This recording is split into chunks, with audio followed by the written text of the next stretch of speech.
Assalamualaikum. Aleykümselam. What do you say about Abdullah Home? Ne diyorsunuz buradaki mağazayla alakalı? Mağaza gerçekten bizim Pakistan'da İslamabad'da en çok beğendiğimiz mağazalardan bir tanesi. The store that we have already created here, it's one of the best furniture showrooms in Islamabad. How about their furniture? Mobilyalar konusunda ne diyorsunuz peki?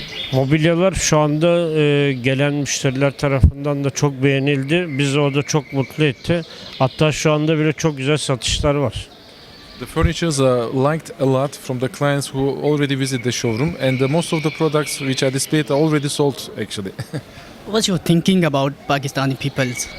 Pakistan'daki insanlar konusundaki görüşünüz nedir?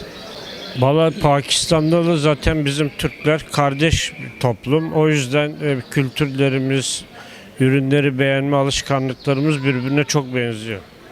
The Pakistani people and the Turkish people are brother for centuries. So also since they are brothers for centuries, we have a common history and common likes. So that's why whatever we like as a Turks, we believe that you will like them as a Pakistani as well. What's your favorite dish in Pakistan? Pakistan'daki en çok sevdiğiniz yemek hangisi? Chicken, tavuk. Chicken. Anything, chicken marsala.